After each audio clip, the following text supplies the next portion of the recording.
ustedes ya vieron, hoy vamos a tener una sesión muy especial, vinos espumosos y la agradable compañía. Muy bien. Pues bueno, ¿se acuerdan que el año pasado tuvimos una clase de Francia? Ahí vimos un poquito de espumosos, pero realmente no nos hemos detenido a probar ninguno. Entonces, lo que hice para esta clase, la verdad es que es muy sencilla, no quiero hacer como muy rebuscada la teoría, sino lo que quiero que hagamos es como más ejercicio de maridaje. Ya vi que allá hay como unos platos con más alimentos. Entonces vamos a ver por qué también los espumosos maridan tan bien con todo tipo de comida. Se dice que son los reyes del maridaje junto con los vinos rosados. Y también de lo que quiero que nos demos cuenta es que casi siempre pensamos que los vinos espumosos, ya sea champán o otro tipo de vinos espumosos, son vinos de corto consumo, que los compras, los bebes y nada más. Muy poca gente también sabe que son vinos de guarda. Obviamente van perdiendo ciertas características, pero ganan otras que son muy valiosas en vinos que ya van adquiriendo más guarda dentro de nuestra cava. Entonces, los vinos que traje hoy son muy especiales porque además de conseguir ciertas regiones específicas que no se consiguen tan fácil en México y que de hecho acaban de llegar, tienen cierta complejidad que no encontramos en lo que siempre bebemos, ¿no? Y también, por otra parte, quitar un poquito ese mito de cuando bebemos vino espumoso que tenga que ser champán y además lo relacionamos siempre con un producto caro, ¿no? Siempre nos pasa que nos ofrecen vino espumoso, decimos champán y aparte también lo relacionamos con una ocasión especial. Entonces, de lo que se trata también ahorita, yo creo que en general el mercado del vino, lo que estamos tratando de hacer es que lo tomemos más como una bebida que no sea solamente de celebración, ¿no? Que sea una bebida para maridar toda tu comida, que sea una bebida de aperitivo, que sea una bebida también accesible, que no siempre te vas a comprar el vino más caro, y de esa manera también promover más el consumo, ¿no? Entonces, para empezar, lo que hice fue, esto va a ser un pequeño repaso, lo vimos hecho en la primera clase el año pasado. Les puse una pequeña clasificación otra vez de los vinos para que ubiquemos en qué grupo van a estar los espumosos. Entonces los dividimos en los blancos, que bueno, casi siempre van a ser de uvas blancas con la pulpa igual blanca, Sauvignon Blanc, Chardonnay, Moscatel y demás. Luego tenemos los tintos, que bueno, son los que más conocemos. Los espumosos, que son todos los que van a tener este tipo de botellas. Ahorita vamos a explicar un poquito la botella. Y los fortificados. Los fortificados sí los hemos probado en algunas clases. ¿Alguien se acuerda cuando traje oportos, cuando traje madeiras? Todos esos vinos son fortificados. ¿Qué quiere decir? Que paran el proceso de fermentación, todavía tiene azúcar el vino y lo que hacemos es agregar alcohol vínico, alcohol de uva, y de esa manera lo paramos, se vuelve un poquito más alcohólico el vino y de esa forma tenemos azúcar residual. Entonces también les podemos llamar así a los vinos de postre, ¿no? Entonces, ¿está bien esta clasificación? ¿Por ahí vamos bien? Sí. Perfecto. Y ahora, en tipos de elaboración dentro de los espumosos, les voy a dar una pequeña referencia de los tres en especial, que son los métodos más importantes. Partiendo de estos tres métodos, ustedes ya van a poder empezar un poquito a identificar tanto en tienda o cuando les sirvan un vino espumoso, identificar las diferentes características de cada vino. Tenemos el método Champenois. El método Champenois se hizo dentro de Francia. Se dice que quien descubrió de hecho las burbujas fue Dom Perignon. Él realmente por accidente estaba fermentando el vino y se dio cuenta que dentro de una segunda fermentación pues que se generaron burbujas, ¿no? Luego tenemos el método Charmat. El método Charmat, digamos que en calidad va a cambiar un poco, pero también está más identificado hacia ciertas personalidades de países. El método Charmat lo vamos a ubicar más en países como Italia y obviamente ahora en Nuevo Mundo, en vinos de rápido consumo como por ejemplo Moet Chandon tiene bodegas en Argentina, por ejemplo, y ocupa más el método Charmat. ¿Por qué? Porque son vinos frutales, más fáciles de beber y no quieren guarda, ¿vale? Y luego tenemos el método Transfer. Estos vinos de método Transfer los van a ver mucho en súper. Quiere decir que les inyectan un poquito de gas. Me voy a detener ahorita en porque realmente no va a haber, no creo que haya tantos vinos que probar de método Transfer. Simplemente lo que hacen es fermentar el vino y realmente la burbuja aquí no va a ser natural, le van a inyectar gas y entonces de esa manera van a generar el azúcar. Eso pasa con muchos vinos no de tanta calidad. Tú lo vas a sentir porque también es una burbuja casi como de refresco. ¿Han sentido esa burbuja cuando luego abres una coca y se siente que hasta como que te quema la lengua? Bueno, así lo van a identificar un poquito. Entonces, Vamos a explicar primero el método Champenois, porque lo interesante que le decía por acá al doctor es que además de generarse dentro de champán este método, hoy traje un vino italiano que ocupa el mismo método que Francia, entonces está bastante interesante. ¿Qué tenemos aquí? Lo que vamos a hacer, casi siempre van a ser uvas dentro del viñedo que tengan mayor acidez. Cuando yo tengo mayor acidez, me deja vinificar bastante bien ese proceso y después convertirlo en vino espumoso. Entonces tengo un vino base blanco, seco, ya fermentado, sin casi residual de azúcar. Entonces lo primero que voy a hacer, lo que hace el método Champenois, es que ya tiene una fermentación tu vino, ya se llama, ya comió azúcar de levadura y ya fermentó. Tienes un vino blanco, yo creo que más o menos como a 10, 11, 12 grados de alcohol, y lo que va a seguir después, voy a hacer una segunda fermentación, pero esa segunda fermentación, digamos que la magia del champán o la magia de estos vinos, es que esa segunda fermentación se tiene que generar en un espacio cerrado herméticamente, y este espacio va a ser dentro de la botella. Por eso la botella del champán o de estos vinos es tan gruesa, porque tiene que resistir varias atmósferas. Son más de 5, más de 6 atmósferas de presión, ¿sale? Entonces, lo que voy a generar aquí, si ya fermentó una vez mi vino, pues ¿qué necesito para que vuelva a fermentar? Azúcar, exactamente. Entonces aquí voy a emplear lo que se llama licor de tiraje. Voy a agregar más azúcar a ese espacio cerrado y ¿qué voy a hacer? Voy a tapar herméticamente con el corcho. Ustedes se sorprenderían porque cuando se tapa el champán en esta etapa, el corcho es muy normal, el corcho es delgado como los que hemos visto de vino tinto y lo que va generando la forma de honguito es el reposo que va teniendo el vino. Entonces lo voy a meter ahí y esta reacción se produce más o menos instantáneamente y se genera una segunda fermentación, ¿vale? Entonces dentro de esta segunda fermentación el vino o la levadura va a volver a comer azúcar, va a volver a generar, y como no tiene por dónde escapar realmente ese dióxido de carbono, lo que va a hacer es generar una burbuja, y eso es lo que genera la burbuja natural en el champán. La segunda fermentación es una fermentación completamente en un espacio cerrado. Ahora, luego viene el remouage. Ahorita les puse un esquemita que vamos a ver. El remouage, han ido por ejemplo a Cavas Freixenet, aquí en Querétaro, y han visto los pupitres. Bueno, antiguamente esos pupitres realmente los movían a mano. ¿Y qué es lo que estaban haciendo? Mientras el vino se sigue fermentando y ya fermentó, mínimo la champán se va a madurar 9 meses, mínimo. Eso es como lo básico, por ejemplo, del Moët Chandon cuando ustedes compran la línea básica, mínimo va a tener 9 meses. Pero vamos a encontrar champáns que van a tener 12, que van a tener 24, que van a tener mucha más crianza. Entonces, ¿qué vas haciendo en los pupitres? Vas haciendo lo que se llama el remouage. Entonces, todas las levaduras muertas, ¿se acuerdan que les dije lo que eran las lías? ¿Alguien recuerda lo que eran las lías? ¿No? Cuando fermenta el vino, y yo no lo he limpiado o clarificado o filtrado, genera lías. Las lías no es más que el cuerpecito de las levaduras muertas. Pero esas lías son muy valiosas porque son lo que generan complicidad en los vinos, ¿no? Por ejemplo, en los vinos blancos tranquilos, si los maduras sobre lías, se hacen mucho más cremosos, se hacen mucho más intensos, mucho más resistentes en boca. Entonces, lo que hacen estos remouage, yo lo voy moviendo, pero la botella tiene que estar así de inclinada. Entonces, tengo mi cuello de la botella y cuando yo hago el remouage, lo que estoy haciendo es que todas esas lías y todos esos sedimentos los estoy generando para que se vayan todos al cuello de la botella, ¿vale? Lo que necesito es que esté limpio todo el vino para que yo aquí tenga todos los sedimentos de la botella. Entonces, ya que tengo todo esto y le estoy dando la maduración al vino, viene la parte del degüelle. El degüelle lo que hacen es meter los vinos a una máquina especial. ¿En qué paso vamos? El embotellado.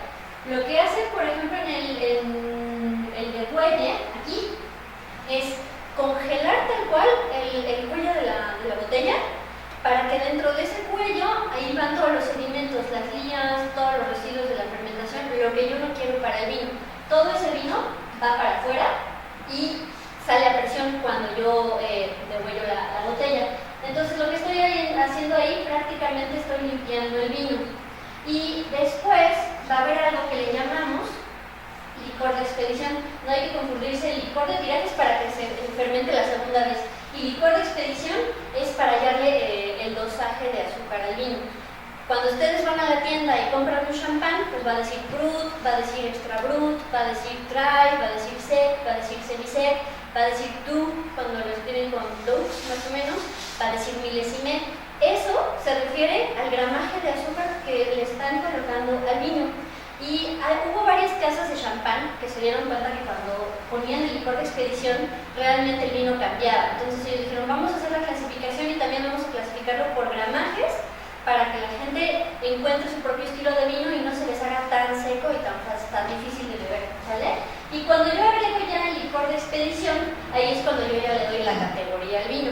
Después de todo este proceso que sigue el champán, obviamente también ellos le dan otra vez el tratado del corcho hermético, obviamente cambian de botella y todavía madura un poquito más en la bodega, ¿sale? Entonces digamos que realmente la magia del champán, lo que conjuga realmente el terroir, ¿ya se acuerdan que habíamos dicho terroir? Es todo lo que implica la elaboración del vino, desde el viñedo, la bodega, el hombre, la vid. Realmente lo que tenemos que tener aquí muy claro es que es un clima muy especial el que tienen el champán, son suelos bastante antiguos que tienen restos de fósiles y demás, y tengo uvas bastante aromáticas.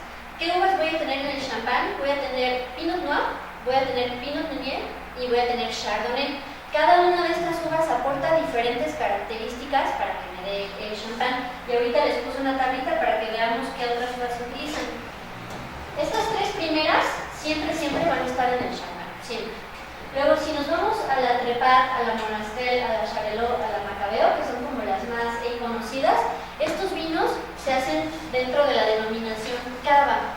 Ahora, ¿cuál sería la diferencia básica entre el cava y el champán? El cava se hace en España dentro de diferentes regiones. La región más conocida de donde se hace pues es dentro de Cataluña, pero también puede haber cavas en Rioja, también hay cavas en Navarra, dependiendo, y tienen varios consejos reguladores autorizados para hacer el cava, pero la región más conocida es Cataluña. Entonces, estas van a ser las uvas. Por ejemplo, entre Trepat y Monastrell puede haber cavas rosados. Cuando hablo yo de cavas rosados, son cavas que se hicieron con uvas tintas y que se verificaron en rosado, ¿sale? Entonces, ¿qué es lo que tienen que tener? Tienen que tener bastante acidez, tienen que tener bastante soporte y también tienen que ser bastante aromáticas. En este caso, por ejemplo, cuando hacen la mezcla del champán, realmente la que aporta mucha más frutalidad y más aroma aquí es la Chardonnay. Si nos vamos a la Pinot Noir, aquí, a la Pinot Meunier, perdón, lo que aporta más la Pinot Meunier es esa acidez, es esa hojita que sentimos, ese punzón que sentimos en la lengua, ¿sale? Entonces son diferentes uvas. Obviamente si nos vamos al Nuevo Mundo y ustedes entran a una tienda van a encontrar N cantidad de uvas con las que hacen los espumosos, pero digamos que hay ciertos, yo soy a lo mejor un poquito más clásica en ese aspecto y digo, bueno, si champán lo hace así, si el cava lo hacen así, pues debe ser por algo, ¿no? Y por la personalidad de esas uvas. Aquí les puse un poquito los gramajes. Si quieren esta presentación se las puedo mandar a su correo para que les sirva igual también de guía cuando van a la tienda. Mucha gente piensa que el vino más seco es el Brut, pero realmente el más seco es el Brut Natur o el Extra Brut. Estas cantidades son más o menos universales para todas las categorías. Luego se van a encontrar el Extra Sec o Dry, tampoco hay que confundirlo con que sea el más seco. Entonces por eso se los puse dependiendo del gramaje. Luego viene seco, igual cuando vean seco también en Argentina, en Alemania y eso, quiere decir que no va a estar tan seco. 17 gramos de alcohol de azúcar, pues ya es algo que se siente bastante en la lengua. Luego viene semiseco y luego viene Dux. Se fijan que cuando compramos, por ejemplo, la Néctar Imperial de Moet, esa, pues sí tiene una carga de azúcar bastante fuerte, debe tener más de 30 gramos de azúcar por litro. Entonces también aquí hay que tener cuidado cuando tomamos vino espumoso porque sí nos va a engordar más. ¿Sale? Y además, lo que estábamos comentando ahorita muy curioso es que nos pasa lo mismo a todos, nos cae un poquito más pesado el vino espumoso que un vino tranquilo. Entonces, de lo poco que he leído y de lo que entiendo, es que la burbuja eso explota como más rápido en el torrente sanguíneo y se nos va más rápido a la cabeza. Eso es lo que he leído, ustedes serán los expertos, pero sí se nos sube un poquito más. Además, también la cruda puede ser un poquito, por ejemplo, si nos tomamos una botella de un champán Dux o de Lisset, no les quiero contar la cruda del otro día, ¿no? Si van a tomarse una botella, pues yo preferiría un Extra Brut o un Brut Natur que va a estar mucho más seco, ¿no? Entonces, ¿hasta ahí vamos bien? Digamos que ahora, hoy en día, sí es un proceso más industrializado, pero a mí lo que me gusta, por ejemplo, de champán y del cava es que ellos no pierden su identidad, o sea, ellos no pierden como las técnicas que saben que hacen especial a su bebida, ¿no? O sea, sí, obviamente tienen que industrializar un poquito para llegar a mayor escala, pero no pierden la identidad, no pierden la calidad. Obviamente, por ejemplo, el remouage ya lo hacen con máquinas, pero sigue siendo bastante especial. La vendimia en champán sigue siendo manual, no pueden ocupar máquinas por el tipo de terreno, porque también son vides de bastantes años. Entonces, no sé si con esto les puedo transmitir un poquito de por qué el champán es caro, ¿no? O de por qué muchos cavas son caros. ¿Por qué? Porque también es un tiempo de inversión que tú tienes en tu bodega para que madure el vino y también son procesos bastante complicados, ¿no? Además de que si han visto fotos de champán, el clima realmente no ayuda mucho a estar cuidando la vid. Son temperaturas bajo cero bastante complicadas. Incluso les caen heladas en el año que se les puede arruinar muchas hectáreas de viñedo, ¿no? Y vamos a ver ahora el método Charmat. El método Charmat, para que se les grabe y cuando vayan a la tienda, la diferencia principal es que la segunda fermentación no va a ser en botella, sí va a ser en un espacio cerrado, pero este espacio cerrado ya puede ser en un tanque isobárico, en un tanque de acero inoxidable. ¿Y qué es lo que te va a generar? Los procesos son muchísimo más rápidos para hacer este tipo de vinos. ¿Cómo identifico estos vinos? Pues es el Prosecco, es el Asti, son los vinos, por ejemplo, que les decía del Nuevo Mundo que nos vamos a encontrar, el Lambrusco, por ejemplo, son todos estos vinos. Ahora, yo no quiero hablar como de calidades porque ya saben que yo soy más como de qué se te antoja y para qué momento y demás.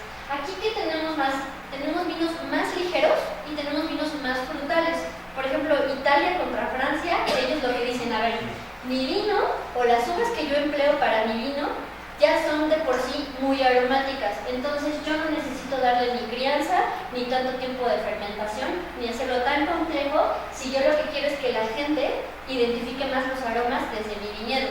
Entonces por ahí le dirán a Francia y le dicen, bueno, a lo mejor tus uvas son tan poco aromáticas que necesitas darle crianza y necesitas tener procesos más complejos. Son cuestiones de filosofías, pero ahí es para que ustedes ubiquen más también sus gustos. A lo mejor no se les antoja algo como tan complejo y pueden comprar un Prosecco o pueden comprar un Asti. ¿Cuál sería la principal diferencia entre Prosecco y Asti? El Prosecco siempre va a ser más seco. Vamos a tener 10, 8 gramos de alcohol, de azúcar, y el Asti, por definición, siempre va a ser dulce. De hecho, la uva se llama Moscato. Si alguien ha probado esa uva, pues es bastante afrutada y tiene bastante carga de azúcar residual. Aquí les puse nada más un dato. Las fermentaciones en este tipo de vinos, en los tanques, pueden durar hasta 21 días y ya con eso ya pueden iniciar el proceso, ¿sale? Sería lo mismo del champán, un vino blanco de base o dependiendo de las uvas, y hago exactamente lo mismo. Aquí también voy a encontrar vinos espumosos rosados de diferentes uvas. Por ejemplo, como les decía, si van a cualquier tienda se pueden encontrar Chardonnay 100%, se pueden encontrar Pinot Blanc 100%, dependiendo del estilo, ¿no? Pero también ustedes ahí van a encontrar ya sus gustos. Y aquí les puse un poquito la diferencia, que básicamente lo que cambia es en esta parte, que en vez de meterlo a los pupitres, que voy removiendo a mano y todo, pues va a cambiar esto, ¿vale? No sé si podemos ir sirviendo el primer vino. Sí, claro. ¿Sí? Gloria, pero los vinos espumosos de Freixenet, ¿con qué método?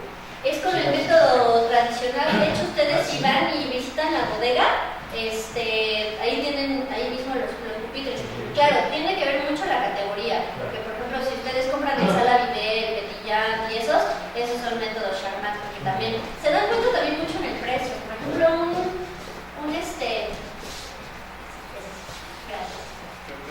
el primero que vamos a probar va a ser un Prosecco, para que se vayan presentando. Pero sí, por ejemplo, de los cavas más conocidos, pues está Freixenet, es el método tradicional. El Sala Viver, el Petillán y esos no, pero Freixenet tal cual sí. Bueno, aquí les puse otra vez como las regiones de champán para que las ubiquen. Y también, además del gramaje de azúcar, cuando van a la tienda, hay bodegas, no sé si han visto por ejemplo el Moet Chandon, que les ponen el año. Generalmente los vinos espumosos de champán, o bueno, cualquier vino, no tiene añada los espumosos. ¿Por qué? Porque son mezclas de diferentes añadas y de diferentes viñedos. Cuando ustedes vean milésime o vintage, quiere decir que la añada fue tan buena que es específicamente de ese año la cosecha, y se los va a decir en la botella, va a decir vintage y va a decir la añada. Entonces pueden envejecer y son vinos de mucha calidad. Cuando vean Blanc de Blancs en la champán o en cualquier otro espumoso, quiere decir que la mezcla solamente tuvo uvas blancas, Pinot Chardonnay o otra uva blanca. Recuerden que Pinot Meunier y Pinot Noir son tintas, ¿vale? No hay que confundirlos ahí. Blanc de Noir es lo mismo, vinifican en blanco, pero usan nada más las uvas tintas. Hacen Pinot Noir con Pinot Meunier, ¿ok? Cuando hacen rosé es otro proceso diferente, no quiere decir que hagan una mezcla de colores, sino es un proceso diferente de la misma uva, ¿vale? Sí emplean Chardonnay, por ejemplo, pero utilizan otras temperaturas y otros métodos para que se haga el vino de ese color. Y Cuvée Prestige, pues obviamente son las cosechas mucho más especiales de las casas. Ya después cada casa puede tener otra categoría, pero bueno, estas son las básicas que se van a encontrar en la tienda. Y hay muchas que tienen añada, ¿vale? Y bueno, vamos a empezar con el... Ay, ¿me sirven por favor el proceso? Muchas gracias.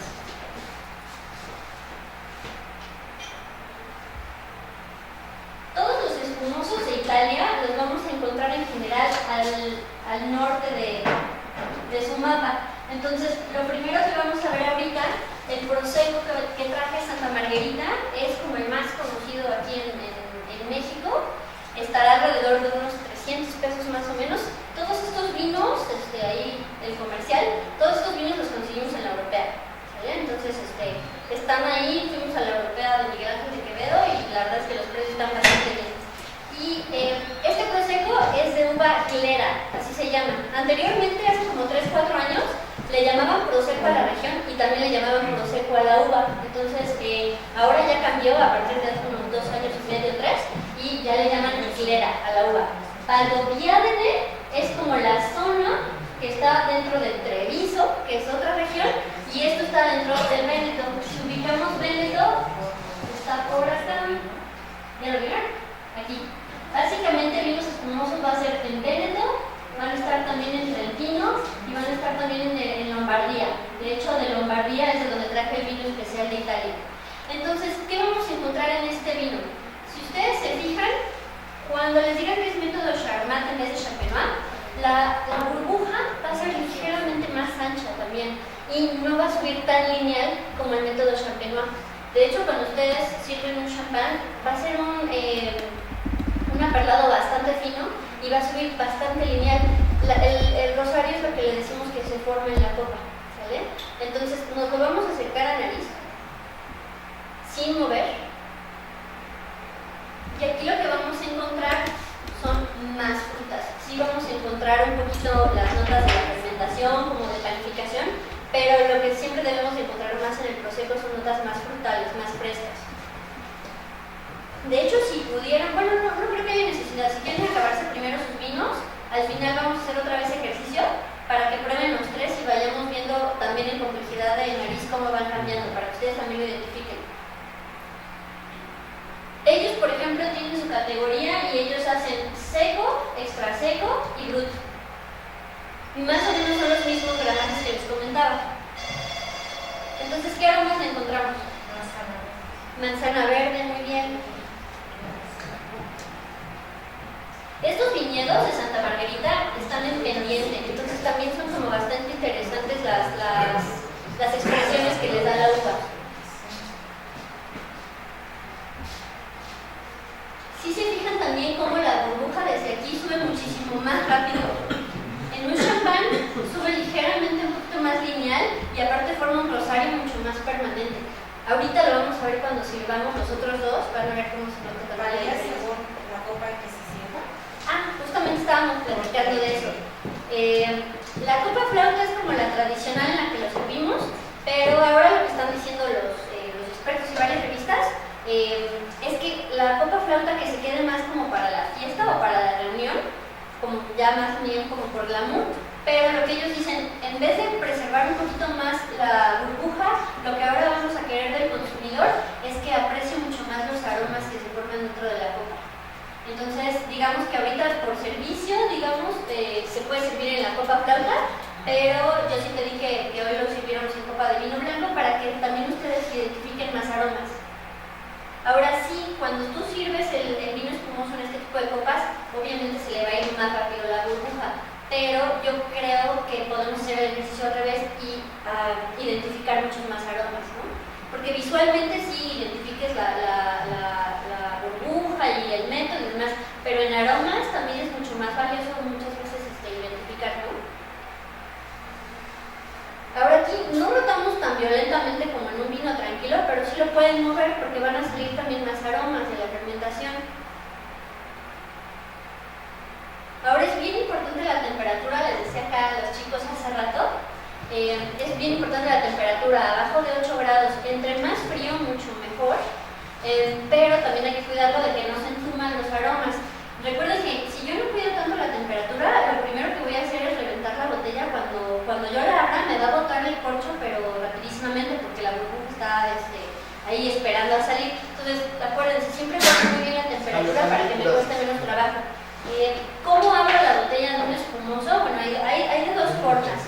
Tú la puedes tener en tu hielera o la puedes tener sobre una base, pero lo importante que debemos entender es que lo que rota es la botella, no el corcho. Porque cuando yo roto el corcho, voy a dejar de tener control con mi mano y me puede explotar. Entonces, lo que tengo que hacer siempre es, desde que yo ya estoy quitando el collarín, nunca quitar mi pulgar de la botella. Estoy quitando el collarín, lo quito muy poquito, nada más lo alzo y ahí es donde quito tantito el pulgar y lo saco. Después lo que voy a hacer, voy a ir con un caballo o un trapo limpio, lo sigo tapando y lo que va a ir rotando es la botella, ¿vale? Y ustedes mismos van a sentir la presión. ¿Para qué me sirve mi pulgar? Mi pulgar va a ser una palanca que va a detener el corcho cuando sale. Entonces, eso que vemos en las películas que explota y eso, pues imagínense, 9 meses de champán ahí en crianza como para que te explote, pues ya se fue toda la burbuja, ¿no? Entonces, voy girando poco a poco y voy a sentir cómo sale el corcho. De esa manera, no se preocupen, no pasa nada, yo también ya lo he probado muchas veces, no pasa nada. Nada más van a sentir como un poquito de presión, pero nunca dejen de apretar con su pulgar, porque sí es bien importante. El corcho sale a una velocidad impresionante si no ponen su pulgar y puede haber accidentes por ahí. Eso es sobre la base. Si hago lo mismo en el aire, que es como más profesional, le inclino, obviamente que no haya nadie a la vista, y vuelvo a hacer lo mismo. Con mi pulgar hago la palanca y también va rotando la botella. Poco a poco, tampoco es como muy fuerte. Y también asegúrense primero de secar bien la botella, porque luego pasa que aquí está muy bien, tengo el caballo y aquí se me resbala la mano y se me va otra vez, ¿sale? Entonces, sí me ha pasado que si no enfrían bien el espumoso les va a salir, pero les va a explotar todo, ¿sale? Y nos vamos a enjuagar un poquito la boca. Obviamente en primera impresión les va a saltar mucho la burbuja, pero a la segunda impresión ya se va a sentir más suave. Entonces hagan el ejercicio.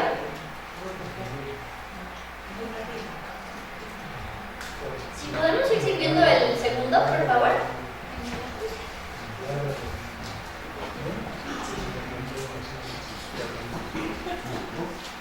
Sí,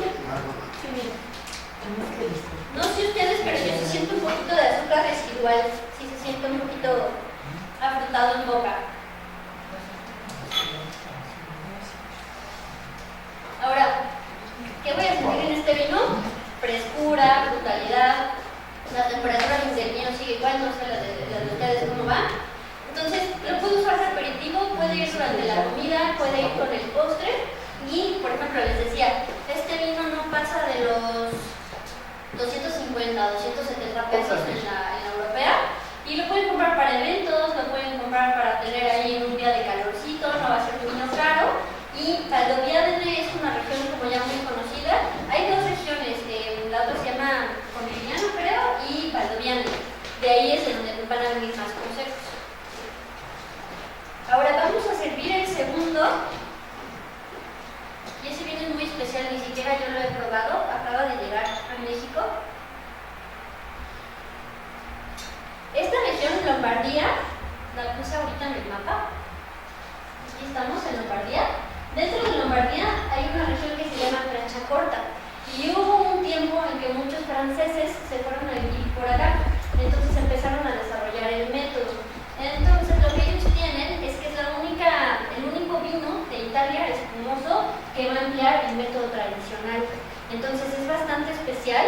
Las uvas que se van a emplear en estos vinos es Chardonnay, Pinot Noir y Pinot Blanc. La Pinot Blanc la pueden usar más hasta el 50% más o menos en una mezcla de estos vinos. Ahora, ¿qué es lo especial de estos vinos? Que le dan bastante crianza. Los vinos no van a bajar de 18 meses de crianza durante sus fermentaciones y el removido. Llegan hasta 35, 40 meses de crianza. Hay reserva, hay uno que se llama Satén, que va a tener más o menos como 25 meses y son de bastante calidad. Entonces, lo que me comentaban aquí, porque apenas yo también lo voy a probar, es que vamos a encontrar algo muy curioso porque es un vino que no perdió la fruta fresca. Vamos a encontrar como mucha pera, mucha manzana, pero también vamos a encontrar las notas de la panificación. Vamos a encontrar frutos secos, vamos a encontrar por ahí un poquito de mantequilla, vamos a encontrar pan. Y la verdad es que a mí la botella también me encantó. Viene como envuelto en celofán. Este sí es un poquito más caro, pero bueno, yo creo que va a valer la pena. Mucho mantequilla. ¿Sí? Ahora, se fijan también en vista, lo interesante, yo creo que también cambia bastante en color.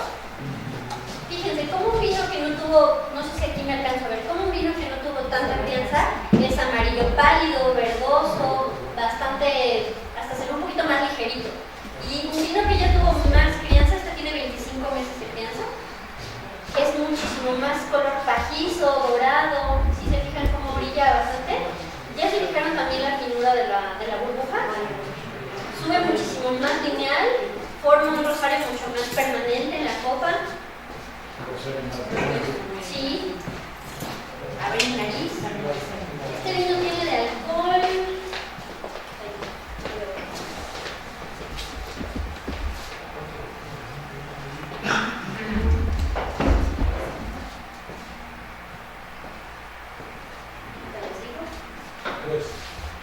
¿13?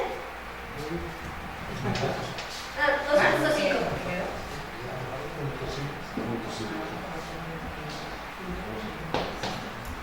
Es que mi nariz está completamente diferente. Si alguien tiene, aunque se hayan acabado la primera copa, comparen un poquito. Aquí se siente más hasta allá atrás con el aroma, ¿no?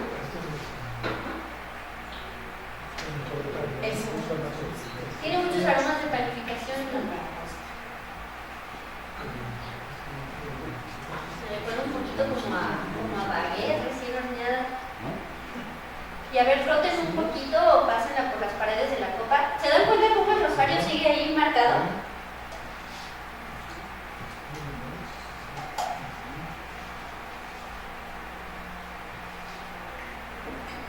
¿Qué aromas le encuentran? A mantequilla, a dulce. Más como notas más caramelizadas también, ¿no?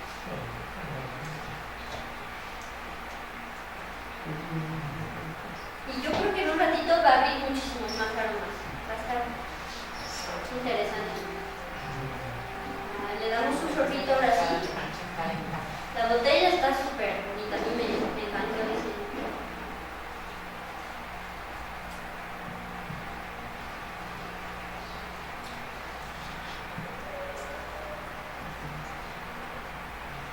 ¿Sí se fijan también cómo es mucho más seca? Mucho más permanente también. Sí.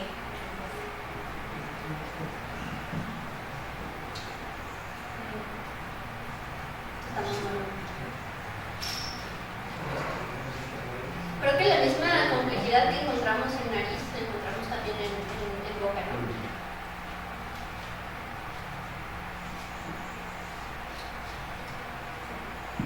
Yo creo que sí puede maridar con bastantes cosas, pero a lo mejor por aquí ya podríamos tener como quesos un poquito más intensos, podríamos tener por ahí foie gras.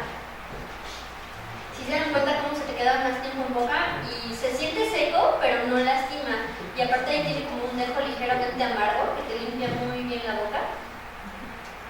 Está, no sé qué opinen ustedes, yo creo que está muy bueno.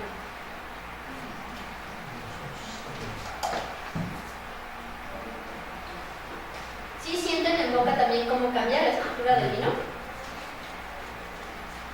Aquí tenemos 25 meses. Si pudiéramos ir maridando, por ejemplo, el prosecco podemos maridar con las uvas que tienen ahí, con las fresas, con el higo.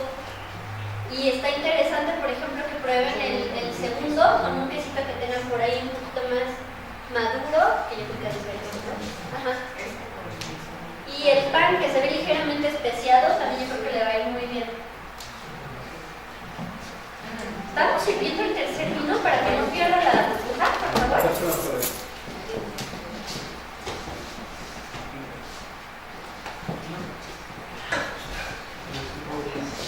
Qué bueno que llegó, pensaba que ya no. Hola a todos, buenas noches.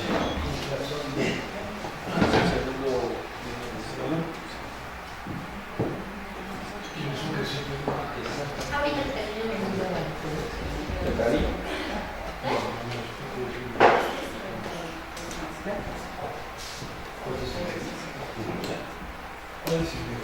Es el segundo vino.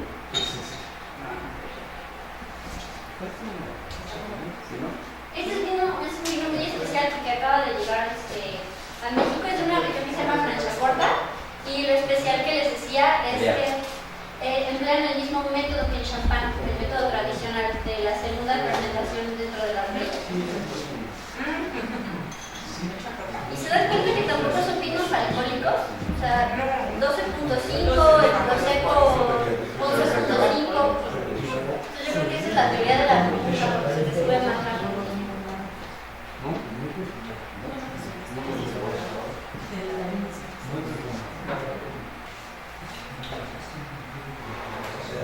¿Quieren ir viendo las botellas? Se las voy pasando.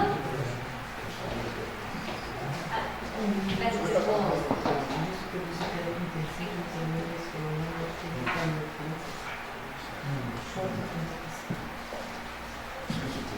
El tercero, ya lo estamos viendo, ¿verdad? Sí.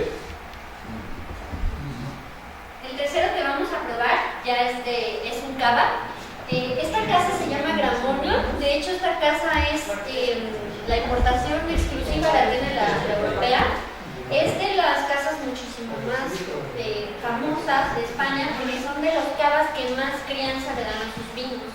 Yo les conseguí hoy el Brut Reserva. Este vino tiene 41 meses de crianza. De hecho, para un reserva lo que te pide la denominación son 36 meses mínimo. Ellos se van hasta los 41. ¿Qué es lo que tiene muy especial esta bodega? Tiene más de 130 años en el ámbito vinícola, y lo que ellos no han perdido nunca es esa parte familiar. La empezó la primera generación y ahorita el hijo es exactamente. Y además uno está dentro de la enología y el otro está dentro de la parte comercial, entonces me parece bastante bueno porque nunca han perdido también su identidad, ¿no? Ellos tienen algo muy especial, me platicaba la sommelier, ahorita les voy a pasar el contacto, por si alguien quiere comprar directamente en la domicilio, me avisan. Ellos tienen unas soleras dentro de la bodega y esas soleras o esas barricas contuvieron jerez. Entonces lo que ellos hacen, el licor de expedición, que ya dijimos que es lo que le da el dosaje de azúcar al vino al último, ese licor de expedición es el que usan. Entonces es bastante especial porque el sistema de soleras, no sé si se acuerdan, son barricas que van yendo como en hileras. Entonces todas esas barricas van adquiriendo la complejidad y aromas bastante especiales, y con esto utilizan para dar el gramaje de azúcar a los vinos. Entonces el que vamos a probar ahorita está dentro de la categoría reserva. Y además esta bodega también me gustó bastante porque tienen viticultura sustentable, cuidan mucho el medio ambiente, de hecho hasta están certificados por una ISO y demás. Entonces son bastante privilegiados ellos. No son vinos baratos, esto sí, yo creo que este está más o menos como en 850, más o menos. Sí, son un poquito más caros, pero valen bastante la pena, valen muchísimo la pena. Entonces, vamos a probarlo. Sí, exacto.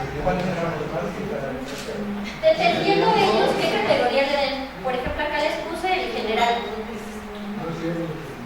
Estos son los licores de expedición cuando vamos por categorías. Por ejemplo, este sería el Brut, según yo. Sí. Entonces, para ellos el Brut sería así. Pero este es como el cuadro general que ocupan en el champán. Ya dependiendo el estilo puede cambiar.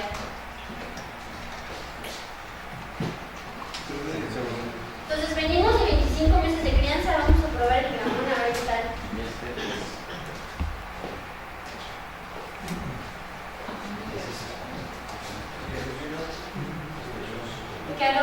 entran. ¿Se dan cuenta también del color? Claro. Más ligero. Fresa, no sé cuál fresa.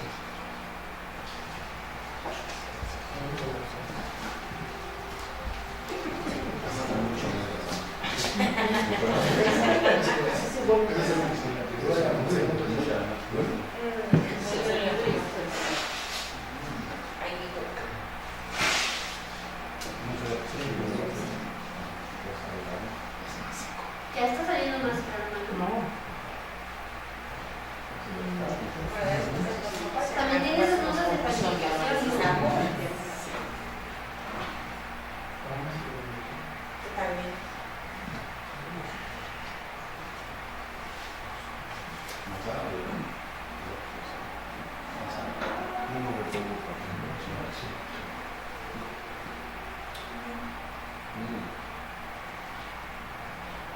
En boca tiene unas notas de calificación, es más seco, pero tiene bastante complicidad en boca, son aromas, es más, hasta parecidos más hacia el jerez, como de nueces tostadas, como de almendras. La burbuja también se va haciendo más fina, no quiere decir que pierda estructura, más bien, si se fijan, la burbuja es muchísimo más fina por la crianza.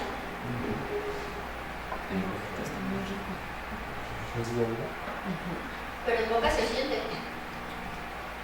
Pero se siente mucho más fina, mucho más dócil, ¿no? Estaba bastante complejo en boca, se queda bastante tiempo.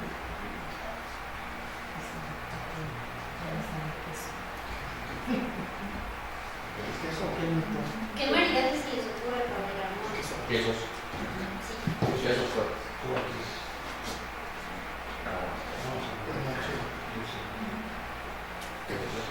Y además tiene muchísima más permanencia, ¿no? También. Yo no diría que es menos aromático, yo creo que los aromas son como un poquito más, ¿cómo lo diría yo? Como más finos, más, sí, más sutiles. Pero si se fijan, tiene esas nueces tostadas, tiene como dátil por ahí. Si todo el mundo quiere pedir un poquito más de vino para que hagamos el ejercicio, aquí los dos últimos. Sí, está más aromático que Ese entonces puede ser más caro, ese yo creo que está como en... no sé. Aquí traigo los precios. ¿Cómo se llama? El más caro es Gramona. Sí, 800. Está en... Más cárcel de mucho, ¿no? Sí, ¿verdad? Debe ser este. No, bueno, cada del Bosco está en 829, Prosecco 260 y Gramona no tengo el precio, pero 586 puntos. ¿Usted los vende, señorita? Sí, doctor. Pero poca raíz, doctor. A ver, pasemos al Prosecco antes de terminar. Los aromas son como más frutales, más florales, más fáciles de identificar, ¿no?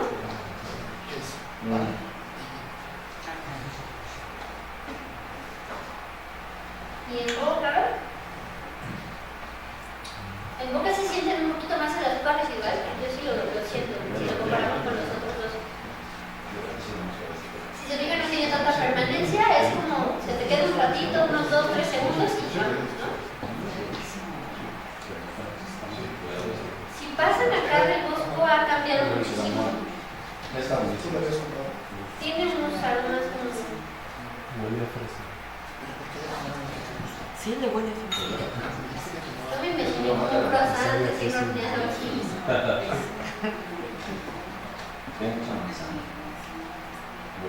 Tiene mucha manzana, pero como caramelizada, ¿no? Como más madura.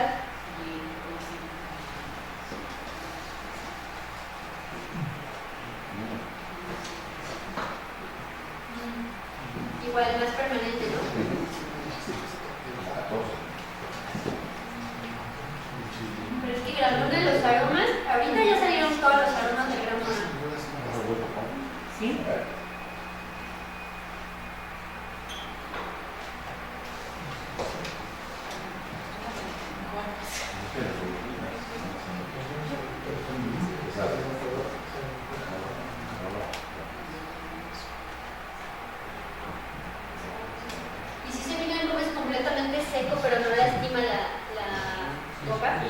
Mucha gente te dice, no, es que si está muy seco no me gusta porque se siente muy ácido y me lastima.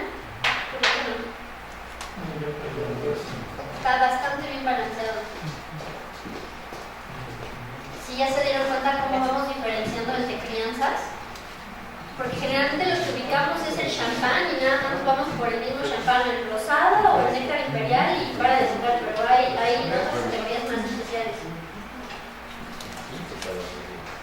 Vamos a estar muy bien con los frutos. ¿Sí? ¿Qué tienen por ahí? ¿Tienen higo? ¿Tienen fresa y Queso. los quesos? Definitivamente yo creo que con Ramona, ¿no? Y con la fruta de estar interesante.